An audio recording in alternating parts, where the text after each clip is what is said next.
வணக்கம் மக்களே, welcome to the fantasy show. இன்னைக்கு ஷோ நம்ம பார்க்க போகிறது மதிமாறன் அப்படின்ற தமிழ் மூவியோட ரிவ்யூ. இந்த படம் பார்த்தீங்கன்னா இந்த வீக்கெண்ட் தியேட்டர்ஸில் அவைலபிளாக இருக்கு. இந்த படத்தில் வெங்கட், இவானா மற்றும் பலர் நடிச்சிருக்காங்க. அண்ட் இந்த படத்தை மந்திர வீரபாண்டியன் அப்படின்றவர் தான் டைரக்ட் பண்ணியிருக்காரு. இந்த படம் டுவார்ஃபிசம்னால பாதிக்கப்பட்ட ஒரு நபரோட லைஃப் ஸ்ட்ரகிள்ஸ் அப்படின்னே சொல்லலாம். அப்படியே பேரலா ஒரு மர்டர் மிஸ்ட்ரி அப்படின்றதுமே காட்டியிருப்பாங்க.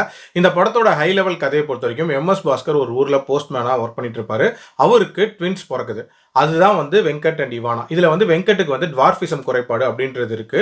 அதனால அவர் சின்ன வயசுல இருந்தே பெரும் கேலி கிண்டலுக்கு உள்ளாக்கப்பட்டுட்டே தான் இருக்காரு. இவருக்கு எப்பவுமே ஒரு பெரிய சப்போர்ட் இவங்க அக்கா தான். இவங்க அக்கா விட்டு என்னைக்குமே பிரிஞ்சதே இல்லை. ஒரு பர்டிகுலர் சுச்சுவேஷன்ல எதிர்பாராத சூழ்நிலையினால அக்காவும் தம்பியும் பிரிகிற மாதிரியான ஒரு சுச்சுவேஷன் உண்டாகுது.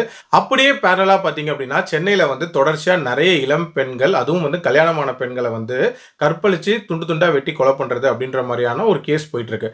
ஸோ இந்த கேஸ்க்குள்ள இவர் எப்படி உள்ள வராரு, தன்னோட அக்காவை தேடி கண்டுபிடிச்சாரா இல்லையா, அண்ட் இந்த கேஸை சால்வ் பண்ணாரா இல்லையா அப்படின்றத அந்த படத்தோட கதை. பாசிட்டிவ்ஸை பொறுத்த வரைக்கும் எனக்கு இந்த படத்தோட முக்கியமான பாசிட்டிவா படுறது பாடி ஷேமிங்க்கு அகேன்ஸ்டா ரொம்ப ஸ்ட்ராங்கா ஒரு கண்டம் மெசேஜ் இந்த படத்துல சொல்லியிருக்காங்க அப்படின்னு சொல்லலாம். அது எந்த டைப் ஆஃப் பாடி ஷேமிங்கா இருந்தாலும் அது தவறு அப்படின்றத ஆணித்தனமா சொல்லியிருக்காங்க. அதுலயும் குறிப்பா இதுல டுவார்ஃபிசம் அப்படின்ற ஒரு பர்டிகுலர் ஏரியாவை ஃபோக்கஸ் பண்ணியிருக்காங்க. இன்ஃபேக்ட் இதை பத்திய விழிப்புணர்வு அப்படின்றது இந்தியன் சினிமாஸ்ல ரொம்பவே கம்மியா தான் இருந்திருக்கு. இதுக்கு முன்னாடி ஒரு டுவார்ஃப் ஹீரோவா அட்ராக்ட் பண்ணது அப்படின்னா கண்டிப்பா நம்ம எல்லாருக்குமே அபூர்வ சகோதரர்கள் ஞாபகம் இருக்கும். எனக்கு அந்த கேம் ஆஃப் த்ரோன்ஸ்ல வரக்கூடிய அந்த டிரியன் லானிஸ்டர் கேரக்டர் அப்படின்றதுமே ரொம்ப ஃபேவரட்டான ஒரு கேரக்டர் அப்படின்னு சொல்லலாம். அந்த வரிசையில் இந்த கேரக்டரும் ரொம்ப ரொம்ப ஸ்மார்ட்டா அமைக்கப்பட்டிருக்கும். இன்ஃபேக்ட் வெங்கட் நிறைய திறமைகள் இருக்கக்கூடிய ஒரு நபரா இதுல காட்டியிருப்பாங்க. அதுலயும் அந்த டான்ஸ் பண்ணக்கூடிய போர்ஷன்ஸ் அப்படின்றதெல்லாம் ரொம்ப ரொம்ப சூப்பரா இருக்கும். அண்ட் அந்த இன்வெஸ்டிகேஷன் போர்ஷனே இவர் தான் மெயினா பண்ற மாதிரி காட்டியிருப்பாங்க. அதுவுமே ரொம்ப ஸ்மார்ட்டான வேலை ஹேண்டில் பண்ற மாதிரி காட்டியிருப்பாங்க. அதுவுமே ரசிக்கிற மாதிரி இருந்துச்சு.